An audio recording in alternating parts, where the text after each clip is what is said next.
Hi all, and welcome back to Let's Play Skies of Arcadia Revisited. I'm Nye, and we are in the upper Valua, getting ready to go save Fina. So we got a bunch of disgusting people around here, including Little Lord Fauntleroy over there. And we don't care about any of them. We talked to them last time, and all of them are just absolutely disgusting people. So we're going to go ahead and run up these stairs. There's nobody out here. It's pretty empty tonight. Nobody must have heard about the excitement that went over on the Coliseum. We're going to head up here onto this bridge, where we're going to get yet another cutscene. So running up here, we're going to take a look and find that over on our right in some place, wow, you can see it. There we go. That huge vehicle over there, rail car. Let's take a closer look. Yeah, it can only ride on this rail, so we can't just steal that train. You know, it only goes in one place. But if we take a closer look, looking at this amazing little binocular eye patch thing he has, we can see that right there is Fina.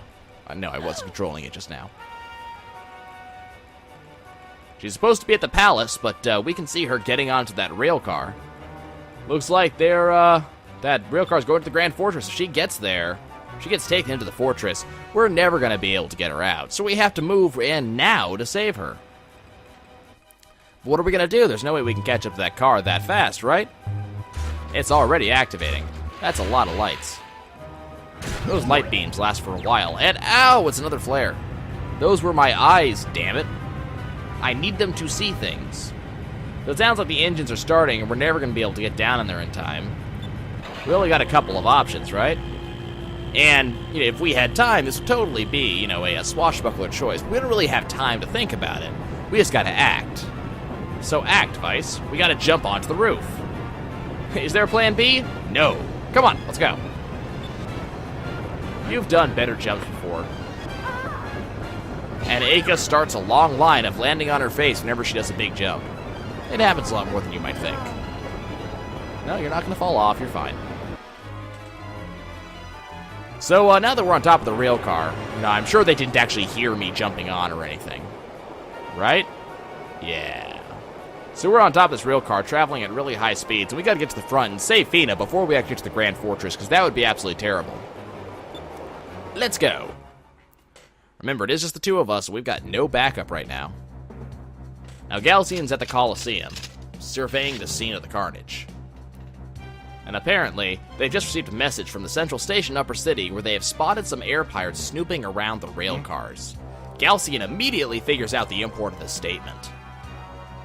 Wondering if those air pirates get the executioners still free. Of course, he's going to be told that yes, they are, because no one has caught them, because we're too badass to be caught by it like that.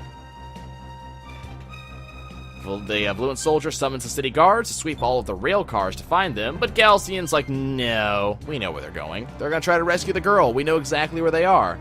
So apparently, Galcian is curious about the Grand Fortress gates. They're currently open, not scheduled to close for quite a while. They don't ever say how much, you know, a while is. But Galcian wants them closed immediately. All ships in the docking bays will be placed on full alert to catch us as soon as we try to leave, and he wants to dispatch the Imperial rail car immediately so that he can deal with the interlopers. Galcian's gonna go take care of us himself, huh? So we're gonna start running. Make our way up the rail cars, and unfortunately there are random encounters to be done up here. It's going to be an enemy type we've actually never seen before. Very specifically, it's going to be Valuan soldiers. It's going to be the patrol guards. These guys aren't all that hard, but they do come up a lot, and they have a fair amount of health, so it's not exactly the funnest fight. They're going to use Quicka, and Quicka, as you might guess, actually increases the quick of the entire party, which means that whenever we take a turn, they're typically going to go first, so we really don't want to have to deal with that. That is one of the only blue spells that are actually worth having, either. Vice's Assassin Blade just hit a poison, which is absolutely fantastic, which means that guy's going to go down a lot faster. I probably don't even have to deal with him at all. Like, I can probably just focus on this other guy, and that guy will die of his own wounds at some point. Except that this guard is going to actually heal him up with a Sacres Crystal and give him 1,000 health back, which really sucks. No way I could have done anything about that, and he's going to Sacres Crystal back. So the fight's going to last a little bit longer than I would have actually liked.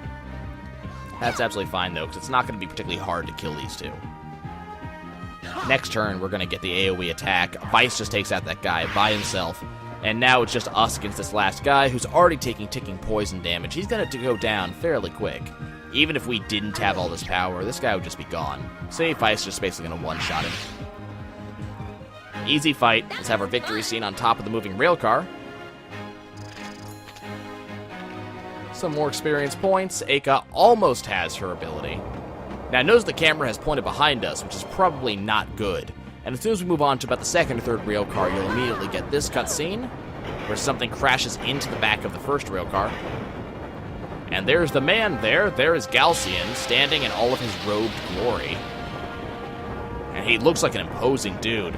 All of a sudden throws off his cloak and pulls out his sword. He's ready to come and try to slash us to death. There's something about this guy. We're not sure we can take him. And so Vice's opinion is that he's mad, and we should... Here's the plan. We gotta run. Gotta get to Fina before Galcian catches us. Now, this is kind of a little mini-game, and by kind of, I mean it isn't at all. Galcian will just start running at you. You've just gotta run away.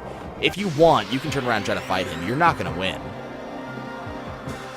I don't know if it's a scripted you will lose event, but I've never tried to grind hard enough to actually beat him in a fight. And I don't think I ever will either, because that would be hours and hours of grinding that I just don't dare to do. If you're able to emulate this game completely and able to hack yourself in a level, let me know, because I'd be kind of curious if you can actually beat him. Because I know that some games actually do have contingencies for if that ever happens, but I'm pretty sure it's not possible.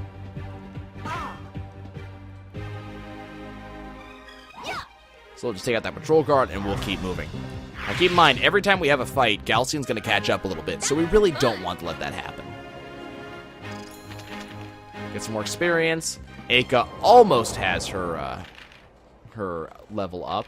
I definitely want to use a Sacres Crystal to get Vice up to speed. We're going to use a Magic Droplet to get Aka a couple more points in Magic, because I'm going to want that very, very soon. And we're going to keep on running forwards. We should have at least one more engagement before we reach the end of our path here. Or at least I hope we will. Yep, there it is. So that should give Aka her next level up before we change elements. These guys should hopefully be just about as easy as the last ones were. It's going to be my hope here. Notice that they basically have stun batons. Like, they don't have actual swords. These guys are just, you know, basic guards more than anything. Here comes another Quicka. I love their helmet design. It's like twofold, like just snaps forward design. Because it's not really smart. I'm just going to put my blade between the two halves of your helmet and just, you know, stab you through the eyes or something like that. Still, you got a beak. I mean, if you headbutt me, you could probably do a lot of damage with that beak up front. This guy's going to heal himself, which is absolutely fine. Give yourself 1,000 HP. That's cool. You only have a 300 HP altogether. About, yeah, maybe 250. He's a poisoned man. And one more attack should take him out. And he's gone. Awesome. That wasn't so bad. So there's Vice giving us his trademark, you know, comment about that. Get a little bit of experience. Aka gets Silenus, which is exactly what I was looking for, so now we can go ahead and change elements. And we're going to keep running the hell away from Galcian, because believe me, you don't want any of that. He will instant game over you. And then you're going to have to go and start back from the save point, and we just don't want that. So it's time for us to have an event. Here is Fina standing up. She's not even allowed to sit down, being guarded by two people who are pretty much going to just stab her if she tries to move the wrong way. And you can see that Vice is all kinds of pissed. Fina knows exactly who it is, and the soldiers are just wondering, who the hell are you? Vice the Blue Rogues, and we're going to have to hurt you. Now, the one downside of this game, it doesn't do something a lot of other games do that I really appreciate. It doesn't actually keep in mind what weapon you have equipped during any given cutscene, which kind of sucks. It would be nice if you could actually see the weapons, you know, if you could kind of see the Assassin's Blade. On the other hand, they did throw Fina into this fight, so even though she's actually not available, we can't raise her or anything. So, but even though she's not actually available, she is actually... God, he's going to counter stance, so he's going to be able to counterattack every attack we do. And it takes reduced damage, too. But, you know, even though she's not part of the fight at all, she is still there. So you can kind of see that she's the one we're fighting for. Just a cool thing. Okay, so let's keep on attacking this dude. And Aka can go ahead and give us an Inkrim on Vice. Should be fine. Even though they treat this fight like it's a boss fight, it really isn't. It's more... It's a halfway point between a standard random encounter and a true boss fight. These guys are a little bit higher level of enemies than you would expect from a standard random encounter. but they don't have the abilities that you would expect off of a boss. They're very, you know, they're only slightly better than the mooks we were just killing on top of the rail car. They don't really have the health for it. They don't really have, you know, any skills that would make them particularly interesting. Oh, that's not what I wanted to do. I wish it would ask you if you were sure when you guard. Come on, counterattack. Darn it. There's the Electrays. Probably going to do a lot of damage to both of them. Is it actually going to hit Vice, even though he's at 90? It did. Wow. I actually intended to have Aka heal them both, or at least heal herself, so that was kind of annoying. We're just going to use this turn to heal ourselves. Counter stance, it's fine. That was kind of annoying. Kind of amazed that Vice got hit at all, given that he was, again, 90 degrees aside the guy. So that's supposed to be a line attack. It's not supposed to be an AoE. That's cool. This guy's going to heal his partner. That's absolutely fine. I don't mind. Fina's going to do Lambda Burst in just a second. Actually, you know what? No. We're going to do Cutlass Fury on this guy, and Fina's going to go ahead and Alpha Storm that dude. And one of these two is going to die this turn. I don't really care which one. That one's probably going to die if Alpha Storm actually says anything about it. Yeah, that took care of that guy. Not a tremendous amount of damage, but it was just enough to take him out, and that's all we care about. And now we definitely have the upper hand. Now it's 2v1. It's an easy fight. Now notice that guy had that purple name. That generally means, if I remember correctly, that he's defending. And I mean, we can see he's defending by the way he reacts to attacks. But that's an easy way to tell. But there's no way to tell that before like the actual fight or before the actual round starts. It doesn't really mean much. But you'll be able to see pretty easily if a monster that doesn't really have a guard animation, something like that, you can see why you're not landing the attacks you want to land. I probably should have done a Cutlass Fury on this guy. He's going to die anyway, so I'm not worried. But, yeah, I could have done this a safer way. Stop stabbing me, you jerk. Okay, we're going to Cutlass Fury this dude, and we're just going to end this, because I am so tired of dealing with his stupidity. Just die. Oh, I didn't take our color off purple. That sucks. Well, we're going to gain a little experience towards the next level of purple. I don't really mind. Fight's over that quick. As I said, it wasn't really a boss fight as much as it was there's a step above the standard mooks we've been fighting for a while. Get a bunch of magic droplets. Could be useful in the near future. Save Fina. We were so worried about her. It could have been really bad. How did we... We're amazing. Why do you think we're here to save you? Did all of this just for you. That's exactly right. We're friends. We're going to let them take you from us. Friends, you've known her for like a day and a half. I mean, come on. She was all sorts of afraid. She's really grateful, and everything's going to be okay. So now we just need to leave. But Galcian just isn't willing to allow that. No shit, he found you. You're on a train going exactly one direction. It's a very linear path. He will find you eventually.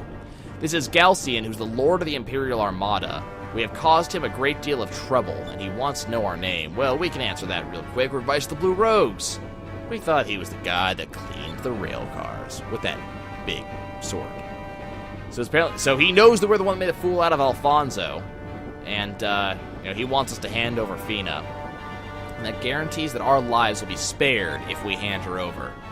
So we could say that sounds fair, but come on, does that sound like swashbuckling to you? Of course not. We're going to immediately reject his offer and say that we're not going to let him have her. Now, we do go against a little bit racial profiling, saying all Valuans want bad things. Oh, we're definitely going to fly the skies freely. There's nothing you can do to stop me. I am an air pirate. I don't need your permission for anything. Ha! So he's going to have to try to kill me. He's going to have to destroy me. But I have an ace up my sleeve.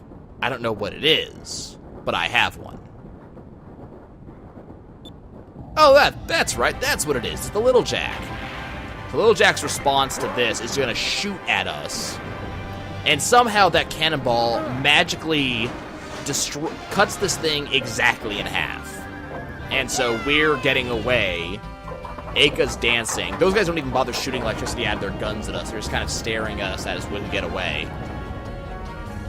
So now we're on a runaway train, unless there's some conductor we can shut down. But hey, we escaped, and that's what counts. So we were late, and they decided to come get us. He's always commenting about us being late. But yep, you guys were just in time. Thank you so much. Oh yeah, thank him. Don't give me the bow or anything. I just saved you. No, we rescued you. Those guys, we rescued them too. You don't offer them anything. But yeah, save the bunch of stuff for later. We'll get to that. But we've got to get out of Valua, and it's going to be kind of hard to do it. They're apparently closing the gates. We got to get through those gates in order to leave, so it's time for us to put the pedal to the metal and get going.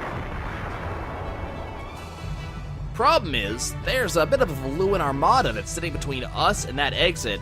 That's not going to be really easy for us to leave. They're blocking that entrance. So we've got to act fast when we take out that blockade, and it's time to try out the harpoon cannon. All hands to battle stations. Now, typically you'd think Drachma has joined the party again. And I love that the game designers realized how much of a joke this would be, so they do even comment again. It's pretty fantastic.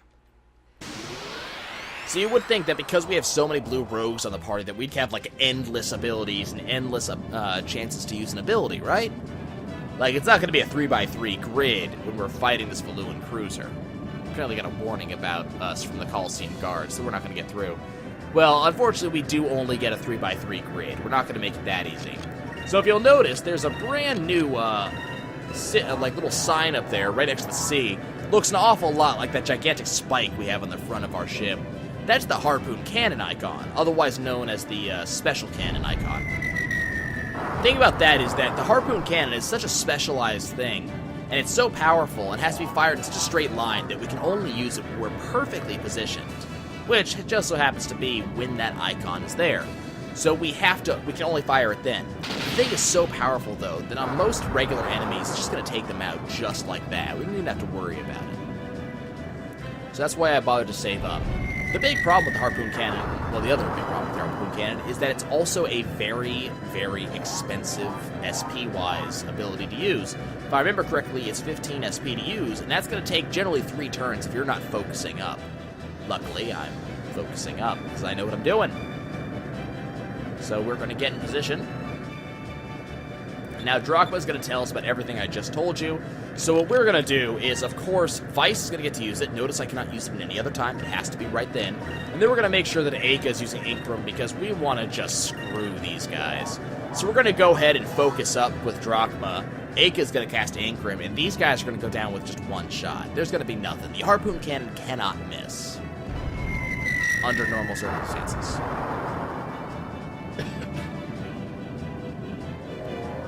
So here's the Inkram. Here comes our attack power up by 25%. And here's us firing off the harpoon cannon. Well, after their sub-cannons fire. We don't have sub-cannons. Believe me, we will get some later. They are awesome things.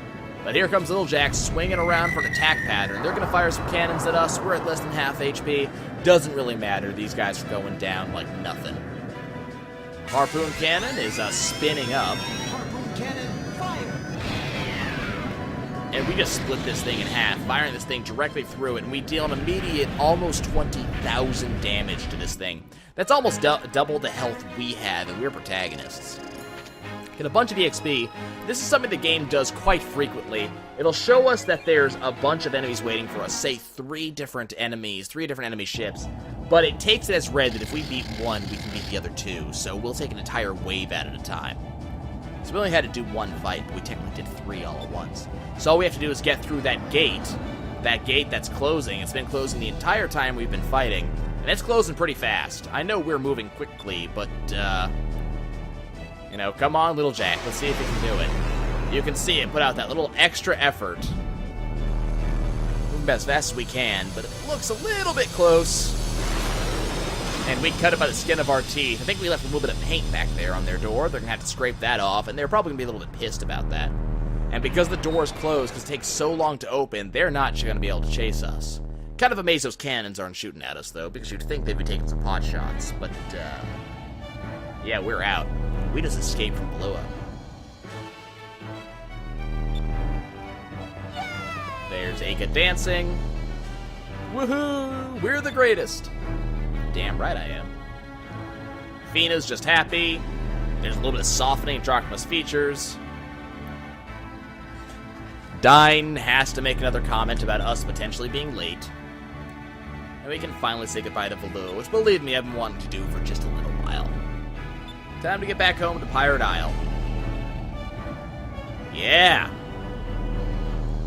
That's just good stuff. That's the first major storyline of the game completely taken care of. Not that that means too much, you know, because there's a lot of game left to go. And there's Galcian still standing in the wreckage of the train. He looks a little pissed. Looks like he might be using a little bit of his abilities to try to come get my ass. I'm a little bit worried about that because he's a really scary dude. Ah, well. So Fina's just so happy. We have the happiness music going on in the background. The mission successful music. So Fina wants to tell us how much she loves us. Or just like making people mad. Yeah, that's right, Vice. Don't tell her that she's actually a friend or anything.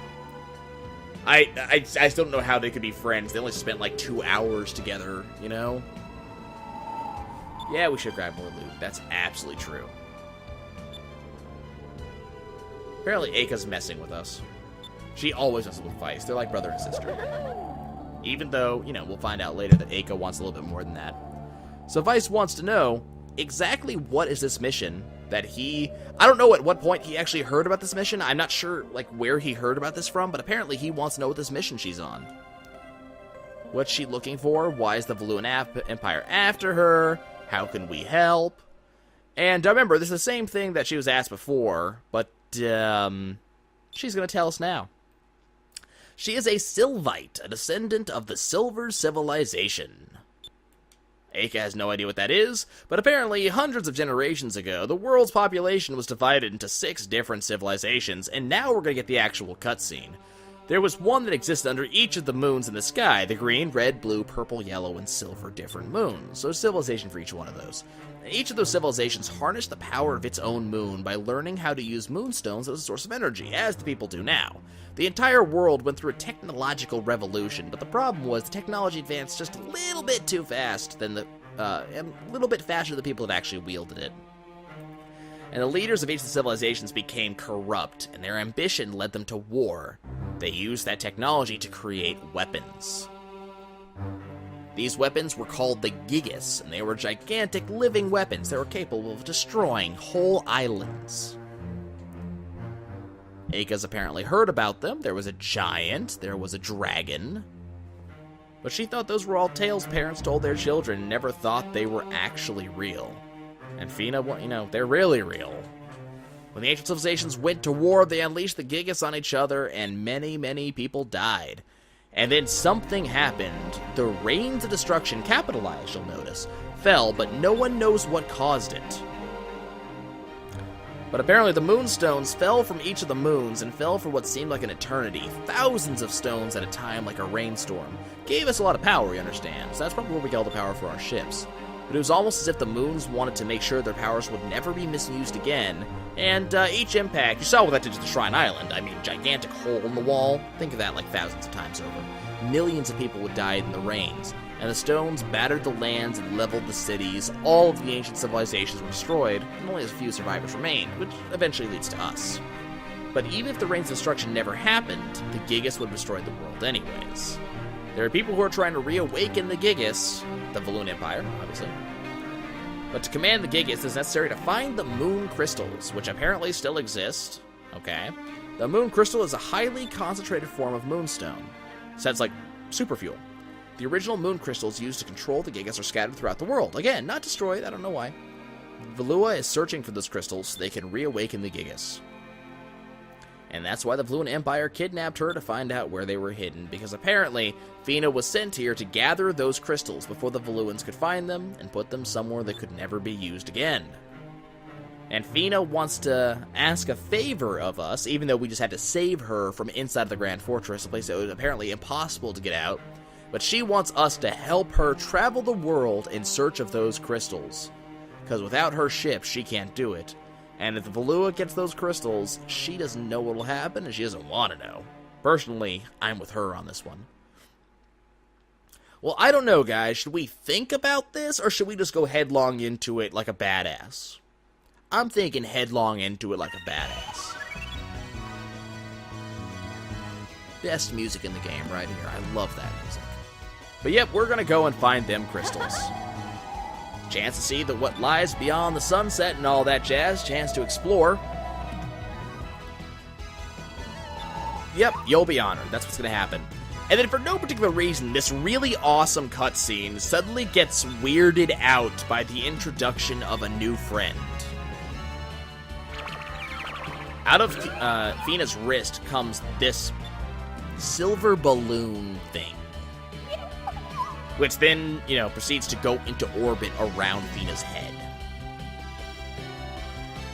So apparently this is from her homeland, from the Silver Civilization. It can change its shape, typically is shaped like a bracelet around her arm. Notice she still has one around each arm, so it wasn't one of those. Apparently its name is Cupel, and it can talk. See? So now we have another thing we gotta do. So we got a long journey ahead of us. We gotta go find some crystals. And we gotta convince Captain Dine to let us leave. And Vice Pennies, even if he says no, we'll just leave anyways. He can't stop us. And we'll leave from the underground port about as soon as it's done. So now Fina has joined the party, and we received the Silver Moonstone, the final Moonstone from Fina, so we are now able to use silver abilities, which is going to be basically the first thing I'm going to do. So we could have started the game, started from right here and gotten that chest from here. Didn't need to, though. And there's the final Moonfish to pick up for Pirate Islands. That's there immediately. Really easy stuff. Awesome. Okay.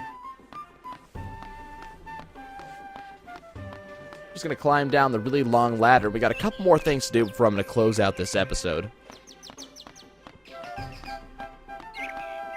Gonna go ahead and climb on down. Long, long climb. So we've done most of our stuff so far. We've, closed most of the side quests so far, done most of the stuff. So, we know what our collections are for the most part. We're about to learn about another one. And we closed the main storyline out, so now we've got to start up a new one. Let's go talk to the kids real quick and let them know we're back. Apparently Alan fixed a bunch of stuff, because the island looks about as good as new. How's the girl feel that we're back? Yay, we made it back! See, we promised we'd come back. We're awesome like that. No, I don't want to go in here. Do not want.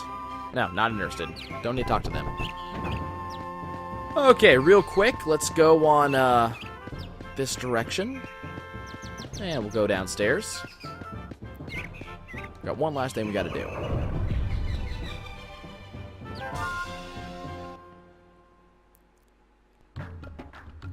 Okay. So as soon as we enter into the room, something's gonna happen.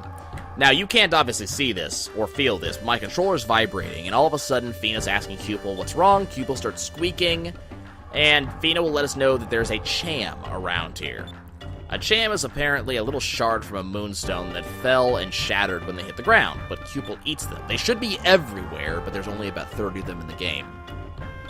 You can't really see them. They're all over the place, but they're very small, so they're very hard to see. But Cupel will let us know whenever we get close to him, and, we just gotta find them, and when Cupel goes crazy, we'll press A, and the more we feed him, the stronger he becomes. It's another collection quest. The more Chams we feed him, the stronger he becomes. They'll change into various shapes to be used in battle. So the long and short of it is we want to collect them. So what'll happen is Cupel will start beeping the closer we get to one, and my controller will start vibrating. As soon as we see that icon on the upper left-hand side, now we just need to start looking around. This one's always a pain because it's right near this crane, and Vice wants to talk about the crane more than he wants to talk about the Cham. There it is. So there's our first Cham.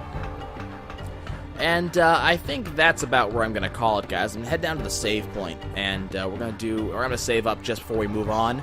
We're going to call it here. I got a bunch of stuff I got to do for the next episode. It's going to be kind of full of collections, so I definitely want to make sure that we do that about what I need to. That's the only Cham we're going to find on Pirate Isle. We found the Moonfish that we were missing, so that's all set. We did everything we needed to do in Valua, so that's done. I mean, we're a good ways into the game so far. And as I said, that's the first main storyline already complete, and done quite quickly, too. A lot faster than I expected to get that done. So now we get to go into the actual main storyline and find our MacGuffins. So we're going to go ahead and save here. So altogether, including the time that I idled between episodes, we've only spent about 5.5 hours to get this far. That's pretty quick, I believe. I'm not sure exactly how fast, but that's pretty fast. Okay, guys, I will see you guys next time when we will move on and begin heading towards our first objective. I'll see you guys soon.